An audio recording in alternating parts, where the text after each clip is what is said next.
Hello everyone, this is Bridgeport, Connecticut, Zone 7, growing jujube มักกะทันภาษาลาวกำลังออกดอกออกหมากนี่เป็นตุ่มน้อยๆนี่ this little bud are flowers, jujube flower มักกะทัน this focus is bad.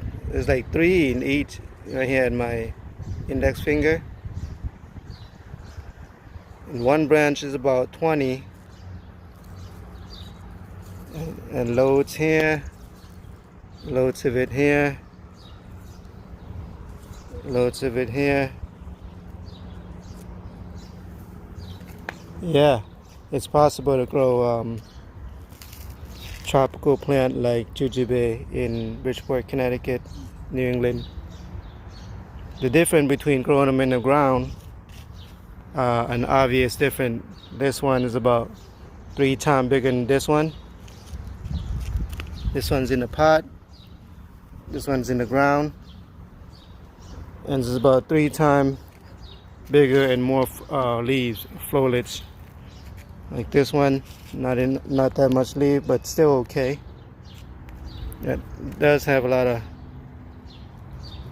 of flowers, fruiting, little mini flower, but they're delicious. This one's called khloe, this type. Again, it's possible to grow jujube in New England,มักกะทันin Laos. That's about it.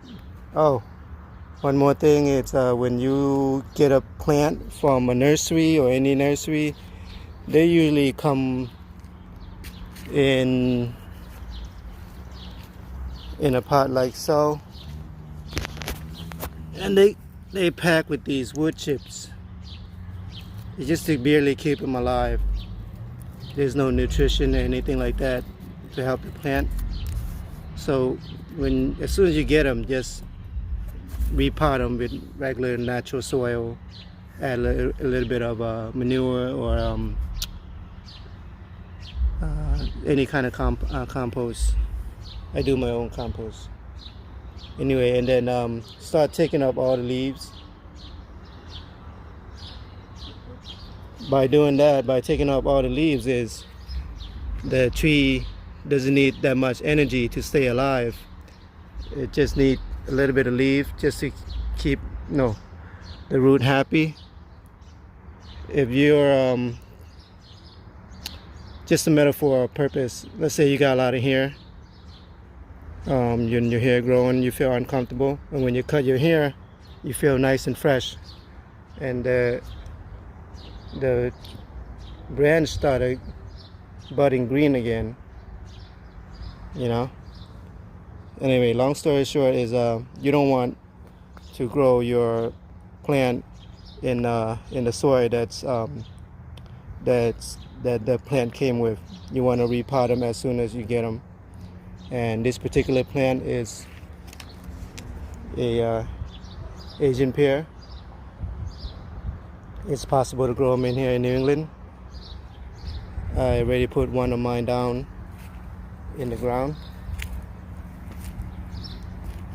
This one I did the same thing. I take out all the wood chips and then replant them, transplant them, I mean, for this purpose. And I take up all the leaves and all the branch that's going cross sideways. Just make sure they're going out, not crossing each other. The method is called pruning. This one, again, an Asian pear. Get it from Home Depot. Pretty affordable, like $50.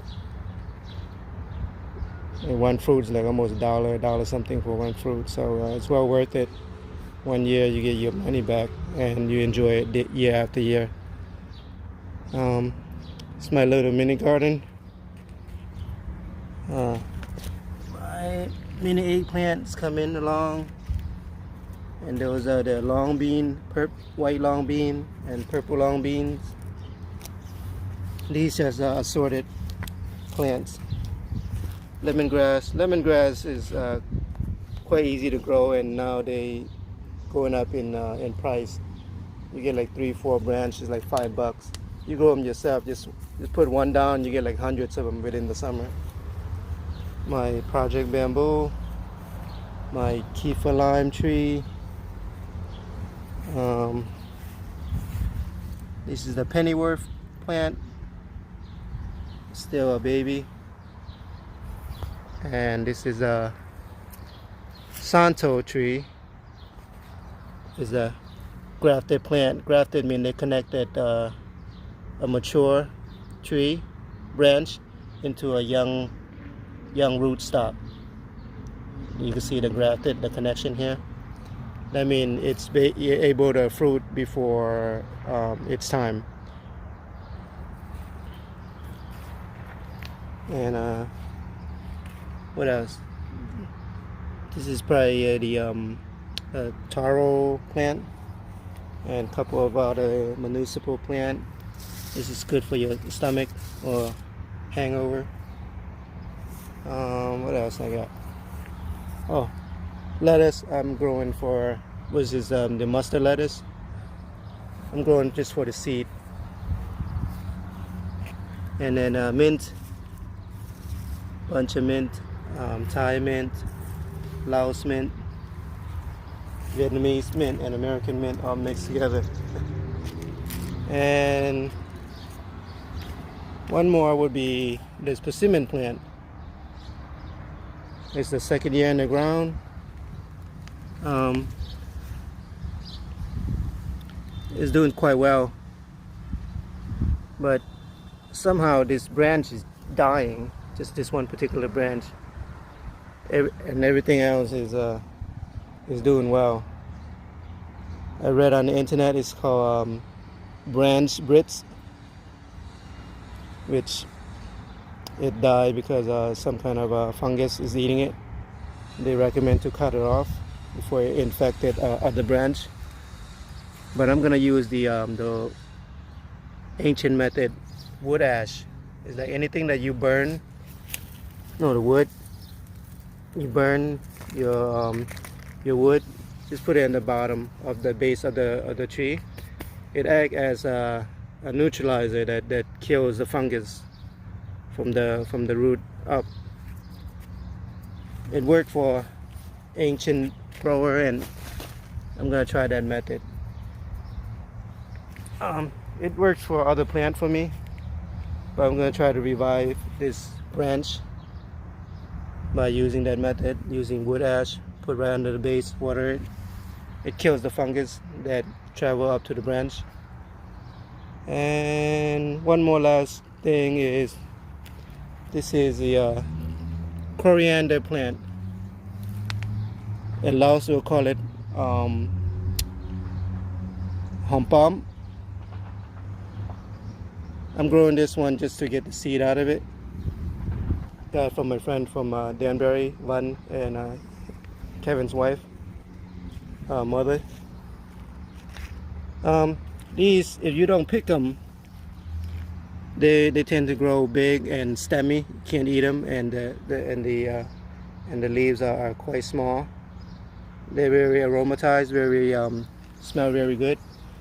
But you want to pick them year round. The trick is to cut them every week or so, to cut these flower off. Just snip it off, just snip it off like so, and then it will branch out and then make more leaves instead of putting his energy to making the flowers and the seed. It will stay like this. The leaf will stay like this instead of turning into this stage. To show you that it does work, that method is over here on this side. These I just cut all the flower out when they start showing flowers, and it'll stay leafy, like so. And then you can eat them all year round. Not all year round, but longer than you don't have to regrow them. Just take out the flowers, the tip of the flowers, and it will start bushing out like a bush, and the leaf will stay stay, you know, normal. And that's about it for my mini garden in New England, Fishburg, Connecticut. Another strawberry plant. And what else I got here? Yeah, dog champa. I don't know what they call it in Laos in English, but it's started budding now, started flower now. So I got a whole bunch, and the pineapple plant from my good friend in New Haven, Porky and Jenny. That's about it, guys. The star of the show today is the jujube. Possible to grow in New England. Different between the pot size and then the size that is in the ground. Even the girth of the trunk a little, much bigger than that one. See? Same year, same time, different state. I mean, different surrounding. That one's in the pot, one's in the ground. The ones in the ground grows much faster, much bigger, and that's about it. They grow about this golf size ball, very sweet, and they'll bring out run. I mean, it grows out from the root. It grows out from the root, and it'll have a grow up. It's gonna pop up from the side. The runner are the tart fruit that's grafted onto the jujube. I'll show you the graph. Here we go. Excuse me. See, graft is one tree connected to another. They just put it together, tie it with tape, and the sap of the tree will connect each other. So this is the sour one, bottom here, and then it grows from the root from the sour one, which is down here. This branch is going to be the sour jujube, and this branching up is going to be the sweet jujube. So they got two different kinds. So I lucked out by leaving it growing. I like the sour one better than the sweet one. Sweet one is for my kids and my grandmother, my mom. Anyway, good luck on your growing. You have anything to share, please share. Have any comments or to ask where I purchased this plant? Oh, this plant I got it from Logie Greenhouse in Danielson, Connecticut. Pretty affordable. They're like $40 each. All right. Have a good day. Happy growing.